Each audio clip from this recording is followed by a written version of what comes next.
So to start off the conversation, can you give our audience a simple and brief definition of arbitration? It is a methodology of resolving disputes under due process of law based on a contract signed by two parties, consensual but binding. And new parties by the contract agree to resolve those two disputes in the manner which they have put out in what is called an arbitration clause. Actually, arbitration is also a judicial process, but really the forum changes. So in fact, for example, if parties contract and say we resolve our disputes by arbitration, you cannot go to courts. So I must say, theoretically in law, we have everything. We have a very good arbitration act based on what is called the model law. We have arbitration ordinance even prior to the Arbitration Act of 1995, over 100 years old. The pluses is we have the laws. Then we have a new Arbitration Act that was discussed, I was in that committee, that has to be presented to Parliament. Because of those positives, I think the country will benefit and the professionals will also benefit. What is arbitration? And does Sri Lanka have what it takes to be a hub for arbitration? Stay tuned to find out.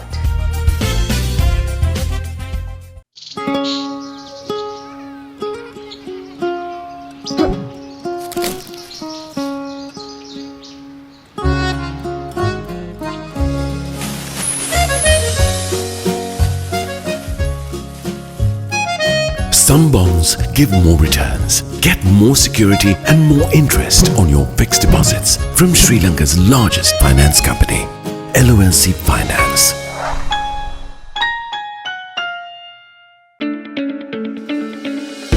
The latest issue of LMD International is available at lmdmall.lk. You can also access the digital version on Press Reader, Maxter, our social media platforms and WhatsApp.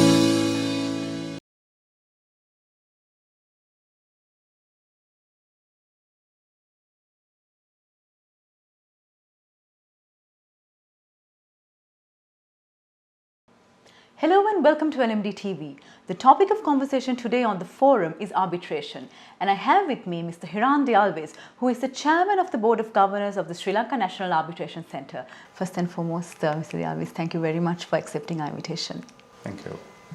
Arbitration is not a topic that we talk of, in day-to-day life. However, it applies and, is helpful to us in various ways. So to start off the conversation, can you give our audience a simple and brief definition of arbitration?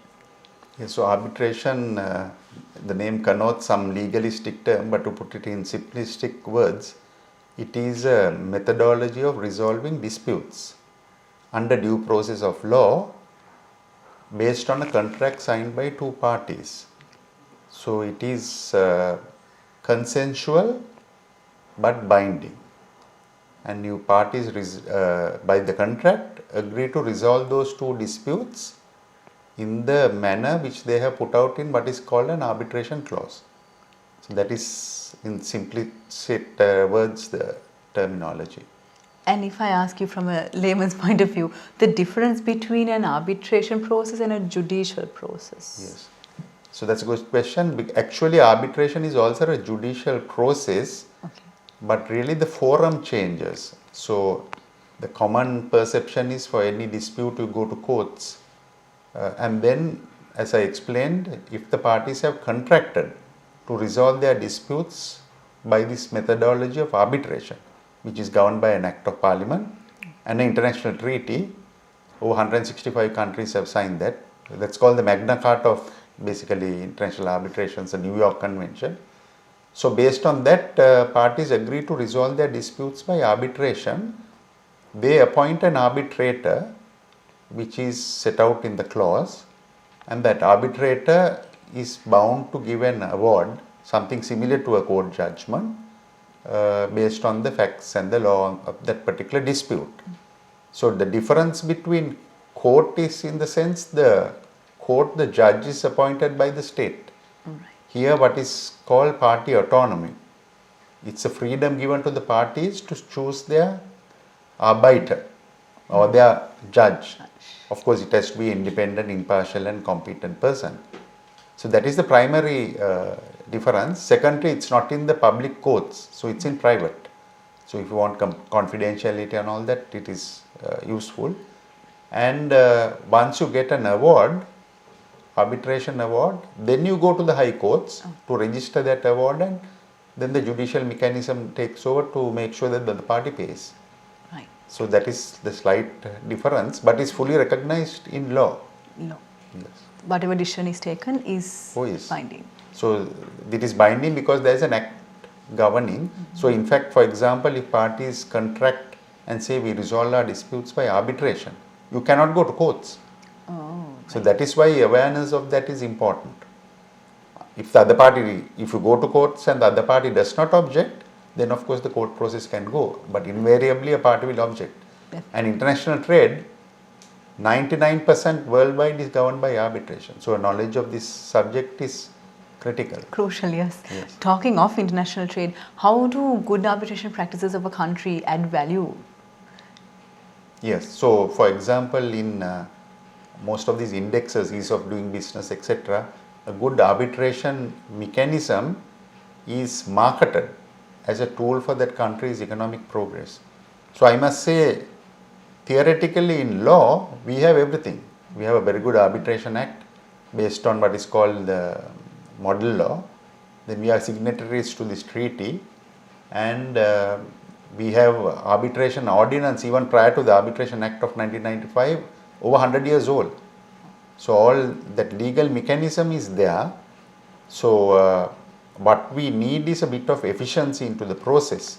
So then we can market. For example, a specialized high court was set up in Colombo maybe about 15-20 years ago to enforce the arbitration awards, which was a good move. So in Singapore, I am aware that they market this, saying that they have a specialized high court to expedite and enforce whatever judgment you get. So for countries' ease of doing business, it is vital. The efficiency has to be, propagated morely in Sri Lanka. And talking of Sri Lanka, as much as it's helping our, trade prospects, we always hear that there is promise that Sri Lanka can be a hub for arbitration due to, like you said, the mechanism is there and of course the strategic location. What are your thoughts on this? Yeah, I'm a strong proponent of that concept. Actually, I do this role as a chairman and this board of governors, SLNAC, in an honorary capacity because that's a field I have studied, and I thought we can do some value addition to the country. So at that point I was invited and I took this challenge saying that we can develop this concept. So I think about 2010 I presented a paper to the National Law Conference of the Bar Association also about the enormous potential trade-wise, even export of services for the country. So one of the drawbacks which we have is implementation of some of our concepts. So it's still we are on the road. For the last 14 years. Yeah, that is one of some of the drawbacks I think in our country is actually the implementation. We have all the laws. So coming back to the question of the hub, we developed this concept because, for example, Singapore, Malaysia, etc., it has become a multi-million-dollar industry. Arbitration. That is, you are having a service industry. So it's high time for our region and Sri Lanka to get a piece of this pie, as it were. Also, actually, it's not in a financial sense. Also, it's good for business. Faster dispute resolution is good for business. Then for our professionals, we have top-range doctors, accountants, etc., going all over the world and showcasing their talents. So even in this field, there are specialists, arbitrators who are qualified arbitrators like me. We have studied the subject. There are some who are by practice have gained good experience. There are retired personnel from the judiciary and law who do it. So there is good opportunity for them. Yeah. Then allied professions like contractors, advisors, architects, engineers, all of them are sometimes part of the arbitration process. So there's a huge opportunity for the professionals. Apart from that, the other ancillary factors, for example, within the region, South Asia especially, huge amount of trade. Yeah. So when there is trade, there is always disputes. Of course. So I always say there is nothing wrong in disputes. You must know how to resolve your disputes. Yes. You can't resort to violence, but there are other mechanisms, established worldwide. So within the region also we can promote Sri Lanka as a hub, because you want a neutral venue. For example, a business between India and Pakistan might have a dispute. They may not want to go to either of the courts or arbitration there. Yeah. We are well placed and we are respected within the region as neutral. We have the competence of our professionals. One thing we have is a legal knowledge plus the English language skills, which we have. So we must try to exploit that, and also then we also offer a package. Yeah. All love to come to Sri Lanka. You can market it with a 2-week program of a touristic nature. So I think there is a huge opportunity, and I think going forward with the stability that we are luckily now coming to, I think we have a good opportunity now to even better late than never take it forward. You cover a lot of different components and I want to talk to you about each and every one of those. So one thing is, you said it's all about resolving the dispute, and we, I think, have a track record of good dispute resolution outside of courts. If I'm correct, it's 70%? Yes, I think you are referring to an interview given by the Secretary Justice or the Assistant Secretary. Yes, I did. I think good that they gave that. So that I think they are referring to the entire gamut, not only the courts. Oh, right, okay. So there is good thinking, because always there is criticism of some small areas which we are focusing on. The majority good that is happening is not being given attention to. So what they said is 70% of the disputes possibly have been resolved. It may be slow, it can be more efficient, but possibly that's what they are referring to. And so by arbitration you are taking some more disputes out of the traditional court system and going to another mechanism. So that possibly eases the burden also. So if they say based on statistics, I am sure they are saying, that's a very good figure for us to know. And also, you are inviting people to resolve their disputes in a proper way. Without resorting to violence. Of course. You have a proper way. So I think we have all the mechanism. What we need is efficiency into the process.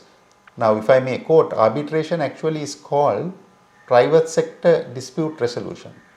Wow. So that is a definition given by a British judge, John Donaldson, in an English case. So that's a good opportunity. Now the efficiency of the private sector has to be brought into the judicial or legal mechanism. Right. But it is very important that due process of law be followed. True. Easiest way of speeding up is to hear only one side, which cannot be done. You have to hear both sides and have a considered decision. But the efficiencies, certainly we can do this. For example, digitalization. Of course. Maybe more courthouses, more arbitration panels, etc. And electronic documentation.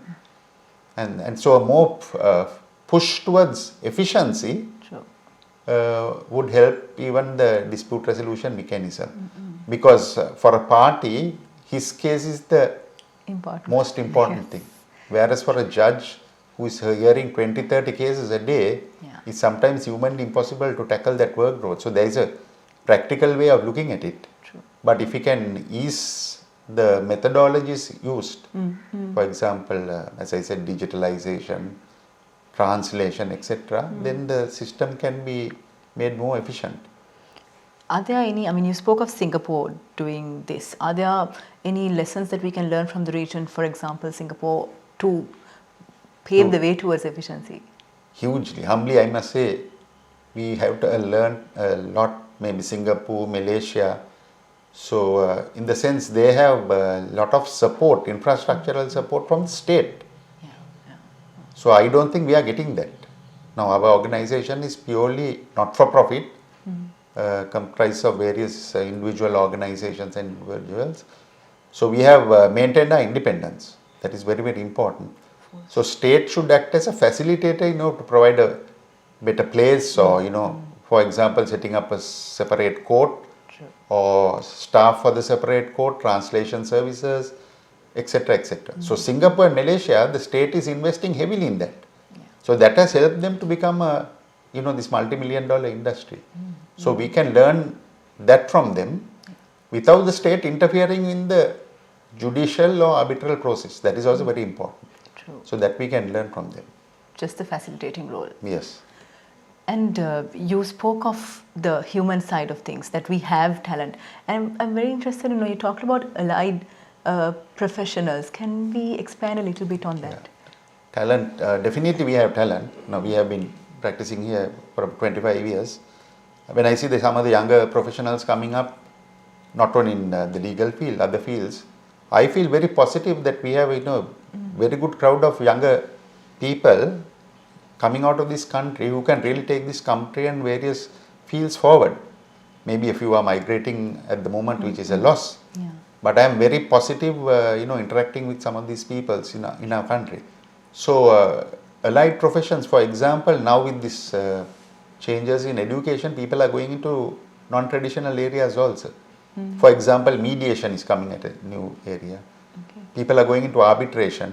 Now, I studied that, if I may talk about me personally, because I was at one time the only student studying what is called private international law in the university 25 years ago, but because I like that field, so that helped me branch on into this international trade and international law, arbitration, which I studied.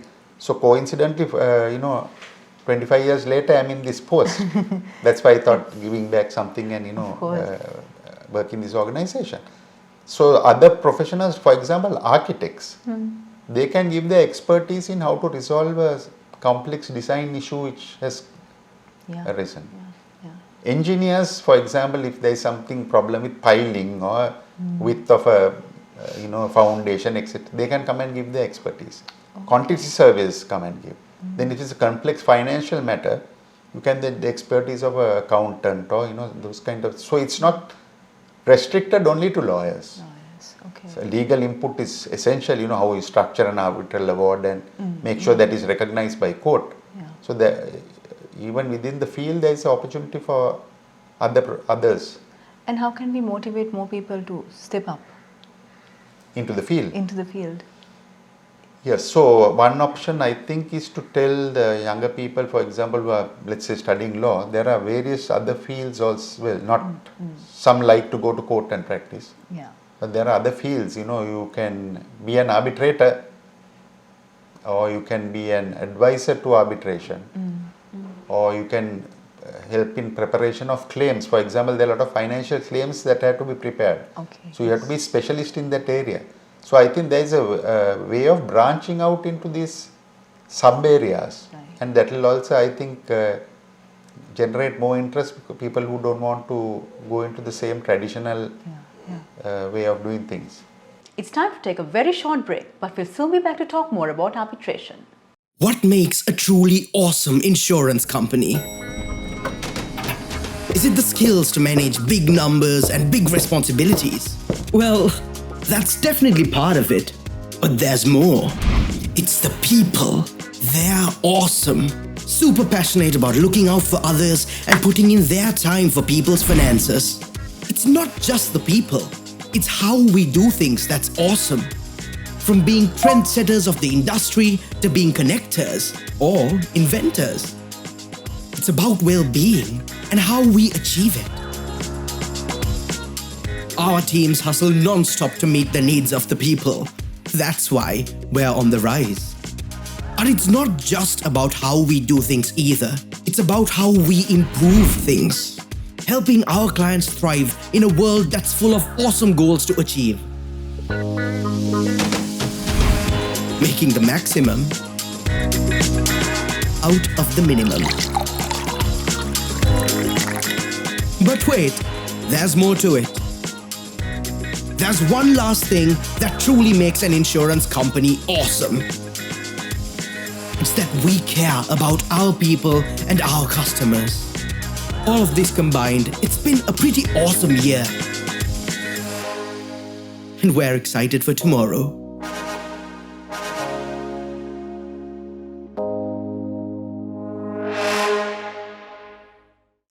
Display your brand message on digital screens at prime locations. The largest digital advertising network in Sri Lanka. Emerging Media.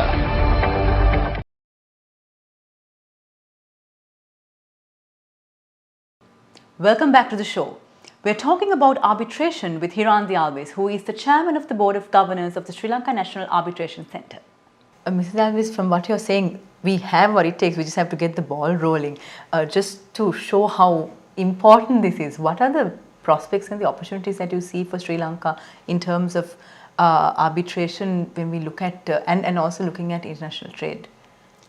There's huge opportunity, huge potential. We are looking at increasing our exports. So export of professional services is a huge area which we can look into, as I said earlier, of our professionals in various fields. So we can utilize, for example, the port city is coming up, so, or the financial city, whatever they call it. There are opportunities there in the future. Then within the region, there is a lot of intra-trade. We have one of the fastest growing economies in the world, India, at our doorstep. We are well allied to China.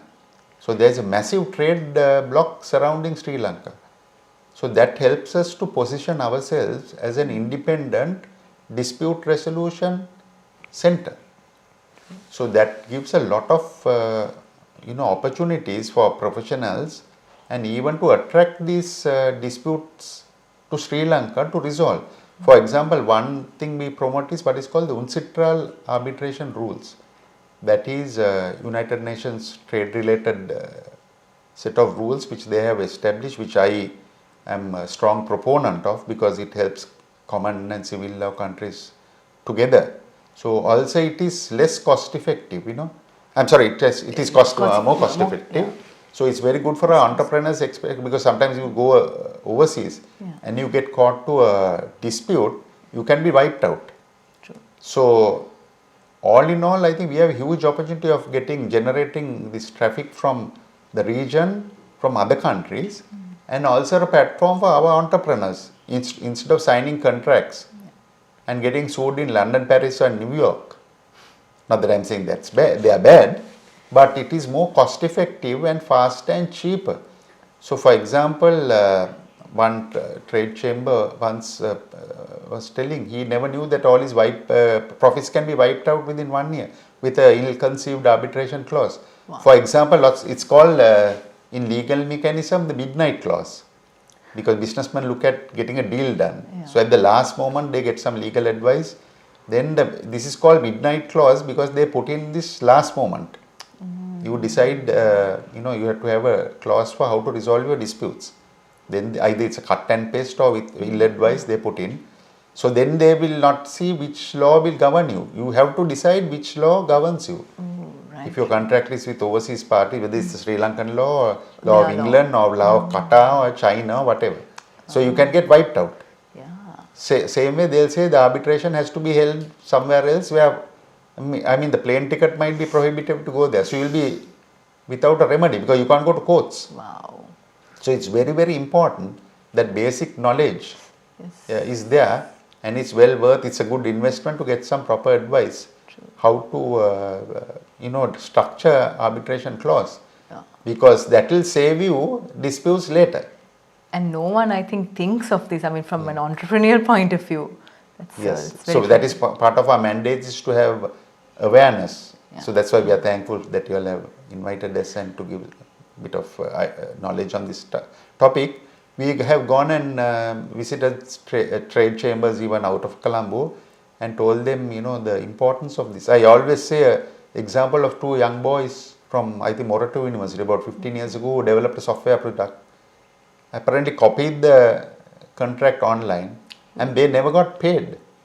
So at that time when they wanted to get advice, they found out they had put Delaware, USA in their contract. Oh no. And they couldn't even afford to buy a ticket. I don't know what happened to them. They never got paid. So that's a classic example. Then even in the publishing industry, for example, if there's an author, let's say you write a book here and contact somebody overseas, they may say, sign a contract. Yeah. They may say the law of England will apply.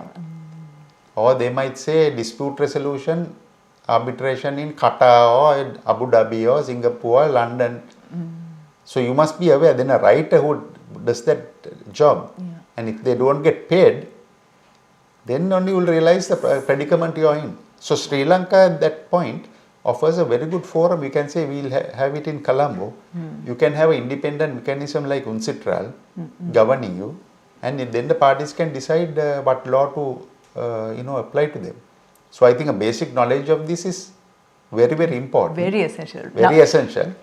As a sword and a shield. Sword, it means you should be able to use this to go out there and generate more business. Yes. Shield is to protect yourself. So our entrepreneurs, to both ways, I think we have a huge opportunity. So implementation, I think now is, enough of talking. I think it's high time we get it done now. Yes. Within the region, especially if we start, there's a good opportunity. For example, sports disputes. Yes. I mean, everything goes to Switzerland. I mean, some athlete who has, come up the hard way and all that, developed his talent. I mean, if he runs some problem, can you afford to go to Switzerland? So why don't you have a mechanism within the region or in Colombo? We can have a good cost-effective mechanism. Yeah, exactly. Wow. Mrs. De Alwis, I mean, we're coming to a close in terms of our conversation, but I'd like to ask a question that kind of winds up the entire discussion we had. So the opportunity is there, the talent is there, the mechanism is there. So the implementation is the issue.